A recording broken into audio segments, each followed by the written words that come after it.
ಒಂದೇ ದಿನ 16 ಅಂಗಡಿಗಳಿಗೆ ಕನ್ನ ಹಾಕಿದ್ದಾರೆ ಖದೀಮರು. ಹುಬ್ಬಳ್ಳಿಯ ಅಮರಗೋಳ ಎಪಿಎಂಸಿಯಲ್ಲಿ ನಡೆದಿರುವಂತಹ ಕಳ್ಳತನ ಬಹುಶಃ ಬಂದ್ ಹಿನ್ನೆಲೆಯಲ್ಲಿ ಅಂಗಡಿಗಳನ್ನೆಲ್ಲ ಮುಚ್ಚಿದ್ರು. ಸುಮಾರು 7 ಲಕ್ಷಕ್ಕೂ ಅಧಿಕ ಹಣವನ್ನ ಕಳ್ಳರು ಕತ್ಕೊಂಡು ಹೋಗಿದ್ದಾರೆ. ಹೇಗಿದ್ರು ಇವತ್ತು ಕೂಡ ಬಹುಶಃ ಅಂಗಡಿ ತೆರೆಯೋದಿಲ್ಲ ಅನ್ನೋದನ್ನ ತಿಳ್ಕೊಂಡು ಈ ರೀತಿಯಾಗಿ ಕಳ್ಳರು ಕರಾಮತ್ತನ್ನ ತೋರಿಸಿದ್ದಾರೆ. ಈ ಕಳ್ಳರು ಕರಾಮತ್ತು ತೋರಿಸಿರುವಂತಹ ದೃಶ್ಯ ಇದೆಲ್ಲ ಸಿಸಿಟಿವಿಯಲ್ಲಿ ಸೆರೆಯಾಗಿದೆ. ಬಹುಶಃ ಭಾರತ್ ಬಂದ್ ಅನ್ನ ಒಂದ್ ರೀತಿ ಬಂಡವಾಳ ಮಾಡಿಕೊಂಡು ಕಳ್ಳರು ಈ ತರದ ದುಷ್ಕೃತ್ಯವನ್ನ ಎಸಗಿದ್ದಾರೆ. ಈಗ ತಾನೇ ನಮ್ಮ ಜೊತೆಗೆ ನಾಗರಾಜ್ ಅವರು ಹೇಳ್ತಾ ಇದ್ರಲ್ಲ, ಇದೆಲ್ಲ ಒಂದ್ ರೀತಿ ಸೈಡ್ ಎಫೆಕ್ಟ್ಸ್ ಗಳು ಇದು ಅಂತ. ಬಹುಶಃ ಇದು ನೋಡಿ ಈ ತರ ಕಳ್ಳತನ ಎಲ್ಲ ಮಾಡ್ಕೊಂಡು ಹೋಗ್ಬಿಟ್ಟಿದ್ದಾರೆ ಅಲ್ಲ. ಇದಕ್ಕೆಲ್ಲ ಬಂದು ನಾವು ದೂಷಣೆ ಮಾಡಕ್ಕಾಗಲ್ಲ ಅಥವಾ ಮುಷ್ಕರ ದೂಷಣೆ ಮಾಡೋದಕ್ಕಾಗಲ್ಲ, ಕಳ್ಳರು ಮಾಡ್ತಾ ಇರ್ತಾರೆ. ಇದೊಂದು ವಿಜುವಲ್ಸ್ ನೋಡ್ಬಿಡೋಣ ನಾಗರಾಜ್ ಅವರೇ. ಜಸ್ಟ್ ಇಲ್ಲೊಂದು ಕಳ್ಳರು ಹೇಗೆ ಕೈ ಚಳಕ ತೋರಿಸ್ತಾ ಇದ್ದಾರೆ ನೋಡ್ತಾ ಇದೀವಿ ನಾವಿಲ್ಲಿ. ಒಳಗಡೆ ಇರುವಂತಹ ಸಿಸಿ ಕ್ಯಾಮೆರಾದಲ್ಲಿ ಸೆರೆಯಾಗಿದೆ.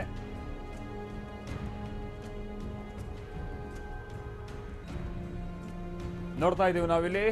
ಬಹುಶಃ ತಡರಾತ್ರಿ ನಡೆಸಿರುವಂತಹ ಕಳ್ಳತನ. ಎಲ್ಲರೂ ಕೂಡ ಮುಖಕ್ಕೆ ಕರ್ಚೀಫನ್ನ ಕಟ್ಕೊಂಡು ಗುರುತು ಸಿಗಬಾರ್ದು ಅಂತ ಹೇಳಿ ನುಗ್ಗಿ ಎಷ್ಟು ಈಸಿಯಾಗಿ ಎಷ್ಟು ಬೇಗನೆ ಕಳ್ಳತನ ಮಾಡ್ತಾರೆ ಅನ್ನೋದು ನೋಡ್ತಾ ಇದೀವಿ ನಾವಿಲ್ಲಿ.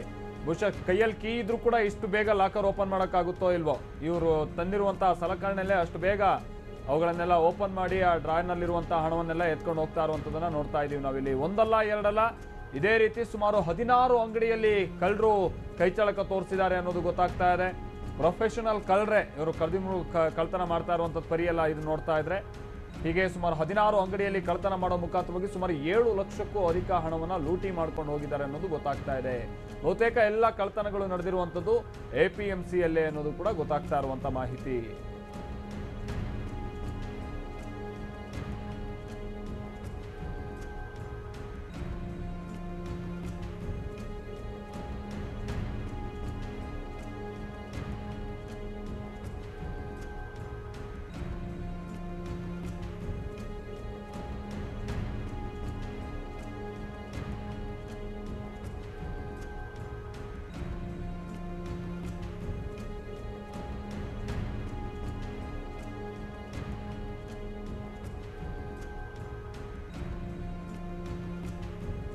ಇತ್ತೀಚೆಗೆ ಕಳ್ಳರು ಈ ರಜಾ ದಿನಗಳನ್ನ ಹೇಗೆ ಬಳಸ್ಕೊಳ್ತಾರೆ ಅನ್ನೋದಕ್ಕೆ ಮೊನ್ನೆನೂ ಕೂಡ ನಾವು ಗಮನಿಸ್ತಾ ಇದ್ವಿ.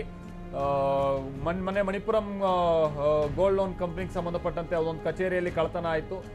ಡಿಸೆಂಬರ್ 25ನೇ ತಾರೀಕು ಕ್ರಿಸ್ಮಸ್ ಅನ್ನೋದು ಗೊತ್ತಿತ್ತು. ಹಿಂಗಾಗಿ ಅಂಗಡಿ ಓಪನ್ ಆಗಲ್ಲ ಅಂತ ಗೊತ್ತಾಗಿ 24ನೇ ತಾರೀಕು ಕಳ್ಳತನ ಮಾಡಿ ಅಲ್ಲೇ ಊಟ ಮಾಡಿ ಮದ್ಯ ಸೇವನೆ ಮಾಡಿ ಬಹಳ ಆರಾಮಾಗಿ ಕಳ್ಳತನ ಮಾಡ್ಕೊಂಡು ಹೋಗಿದ್ದನ್ನ ನೋಡ್ತಾ ಇದ್ವಿ. ಅಂದ್ರೆ ಹೆಂಗಿದ್ರು ನಾಳೆ ಬಾಕ್ಲು ತೆಗಿಯೋಲ್ಲ ಅನ್ನುವಂಥ ವಿಚಾರ ಗೊತ್ತಾಗ್ತಾ ಇದ್ದಂಗೆ ಹೆಂಗೆ ಕಳ್ಳರು ಇಲ್ಲಿ ಕರಾಮತ್ತನ್ನ ಪ್ರದರ್ಶಿಸ್ತಾರೆ ಅಂತ. ಇಲ್ಲೂ ಕೂಡ ಹಂಗೆ ನಿನ್ನೆ ಇವತ್ತು ಅಂಗಡಿ ತೆರೆಯೋದಿಲ್ಲ ಅನ್ನುವಂಥದ್ದು ಗೊತ್ತಾಗಿದೆ. ಹೇಳಿ ಕೇಳಿ ಎಪಿಎಂಸಿ ಎಲ್ಲ ಬಹುತೇಕ ಕ್ಲೋಸ್ ಆಗಿದ್ವು ರಾಜ್ಯದ ಬೇರೆ ಬೇರೆ ಕಡೆ. ಅದನ್ನು ಖಚಿತಪಡಿಸ್ಕೊಂಡೆ ಬಹಳ ಆರಾಮಾಗಿ ಅವರಲ್ಲಿ ಯಾವುದೇ ರೀತಿ ಅಂತ ಬಹುಶಃ ಗೊತ್ತಿರೋ ಕಳ್ಳರೆ ಅಂತ ಕಾಣಿಸುತ್ತೆ, ಅಲ್ಲಿ ಗೊತ್ತಿರೋರೆ ಅಂತ ಕಾಣಿಸುತ್ತೆ.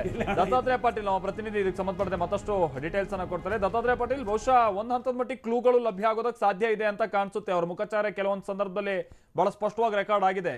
ದತ್ತಾತ್ರೇಯ ಪಾಟೀಲ್. ಹಾಂ ಮಾಲ್ತೇಶ್, ನಿಜಕ್ಕೂ ಏನಂತಂದರೆ ನಿನ್ನೆ ನಡೆದಿರ್ತಕ್ಕಂಥ ಘಟನೆ ಇದು. ಎಪಿಎಂಸಿಯ ಸುಮಾರು 6-7 ಅಂಗಡಿಗಳಿಗೆ ಈ ಖದೀಮರು ಏನು ಅಂತಂದರೆ ಕನ್ನ ಹಾಕಿರುವಂಥದ್ದು. ಅದು ಅವ್ರಿಗೆ ವಿಷಯ ಗೊತ್ತಿದೆ, 2 ದಿನಗಳ ಕಾಲ ಭಾರತ ಬಂದಿದೆ. ಅದಕ್ಕೆ ಏನು ಅಂತಂದರೆ ನಿನ್ನೆ ಎಪಿಎಂಸಿ ವರ್ತಕರ ಸಂಘ ಆಗಿರ್ಬೋದು, ಎಪಿಎಂಸಿ ಹಮಾಲರ ಸಂಘ ಮತ್ತು ಇನ್ನಿತರ ಏನು ವ್ಯಾಪಾರಸ್ಥರ ಸಂಘ ಇದೆ ಎಪಿಎಂಸಿಯಲ್ಲಿ, ಅವರೆಲ್ಲರೂ ಕೂಡ ಬಂದ್ಗೆ ಸಪೋರ್ಟ್ ಮಾಡಿ ಇಡೀ ಎಪಿಎಂಸಿಯನ್ನು ಏನು ಅಂತಂದರೆ ಬಂದ್ ಮಾಡಿರೋದು. ಹೀಗಾಗಿ ನಮಗೆ ಈಸಿಯಾಗಿ ನಾವು ಇಲ್ಲಿ ಕಳ್ಳತನ ಮಾಡ್ಬೋದು ಅನ್ನೋವಂಥ ಒಂದು ಉದ್ದೇಶನ ಇಟ್ಕೊಂಡು ಮತ್ತು ಕ್ಯಾಶುವಲಿ ಏನು ಎಪಿಎಂಸಿಯಲ್ಲಿ ಕಳ್ಳತನ ಮಾಡ್ತಿರ್ತಕ್ಕಂಥ ಒಂದು ಗ್ಯಾಂಗ್ ಏನಿದೆ ಅಲ್ಲಿ ಏತನ್ಮಧ್ಯೆ ಏನು ಅಂತಂದರೆ ಆಪ್ರೇಟ್ ಆಗ್ತಾ ಇರುತ್ತೆ. ಕೆಲವೊಂದು ಸಾರಿ ಏನು ಅಂತಂದರೆ 2-3 ತಿಂಗಳಿಗೊಮ್ಮೆ, ಅಟ್ಲೀಸ್ಟ್ 2-3 ತಿಂಗಳಿಗೊಮ್ಮೆ ಆದರೂ ಕೂಡ ಎಪಿಎಂಸಿಯಲ್ಲಿ ಕಳ್ಳತನ ಪ್ರಕರಣಗಳು ಕೂಡ ನಡೀತಾನೆ ಇದೆ. ಈಗಾಗಲೇ ಏನು ಅಂತಂದರೆ ಎಪಿಎಂಸಿ ಏನು ಪೊಲೀಸ್ ಠಾಣೆ ಇದೆ ಅವ್ರಿಗೂ ಕೂಡ ಗೊತ್ತು, ಅಲ್ಲೊಂದು ಕಳ್ಳತನದ ಗ್ಯಾಂಗ್ ಆಪ್ರೇಟ್ ಆಗ್ತಾ ಇದೆ ಅನ್ನೋಂಥ ಒಂದು ಮಾಹಿತಿ ಕೂಡ ಅವ್ರಿಗೂ ಇತ್ತು. ಆದರೆ ಅವರು ಏನು ಮಾಡ್ತಿದ್ರು, ಒಂದೊಂದು ಅಂಗಡಿಗಳಿಗೆ ಏತನ್ಮಧ್ಯೆ ಏನು ಅಂತಂದರೆ ಕಳ್ಳತನ ಮಾಡುವಂಥ ಕೆಲಸ ಮಾಡ್ತಿದ್ರು. ಆದರೆ ಎಲ್ಲೂ ಕೂಡ ಇಲ್ಲಿವರೆಗೂ CCTVಯಲ್ಲಿ ಸಿಕ್ಕಿರಲಿಲ್ಲ. ಆದರೆ ನಿನ್ನೆ ಏನು ಯಾವುದೇ ಅಂಗಡಿಗಳು ಇಲ್ಲ, ಯಾವುದೇ ಅಂಗಡಿಗಳೆಲ್ಲವೂ ಕೂಡ ಕ್ಲೋಸ್ ಆಗಿದೆ.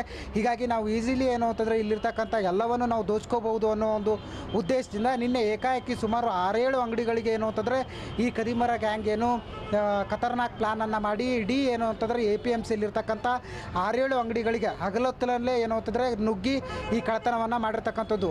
ಅವ್ರು ನೇರವಾಗಿ ಏನು ಅಂತಂದರೆ ಅಂಗಡಿಯಲ್ಲಿ ಬರ್ತಕ್ಕಂಥ ದೃಶ್ಯ ಕೂಡ ಅಂಗಡಿಯಲ್ಲಿರ್ತಕ್ಕಂಥ CCTVಯಲ್ಲಿ ರೆಕಾರ್ಡ್ ಆಗಿದೆ.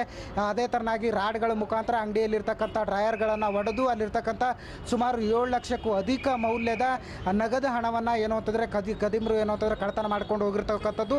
ಅಲ್ಲದೆ APMC ಇನ್ನಿತರ ಏನು ಹಮಾಲರ ಸಂಘ ಇರ್ಬೋದು, ಇನ್ನಿತರ ಅಂಗಡಿಗಳಲ್ಲಿ ಅಲ್ಲಿರ್ತಕ್ಕಂಥ ಬೆಲೆ ಬಾಳುವ ವಸ್ತುಗಳನ್ನು ಕೂಡ ಈಗಾಗಲೇ ಏನೋ ಅಂತಂದ್ರೆ ದೋಚ್ಕೊಂಡು ಹೋಗಿದ್ದಾರೆ ಅನ್ನುವಂಥ ಒಂದು ಪ್ರಕರಣ ಕೂಡ ಈಗಾಗಲೇ APMC ಪೊಲೀಸ್ ಠಾಣೆಯಲ್ಲಿ ದಾಖಲಾಗಿದೆ. Maltesh. Okay thank you Dattatreya.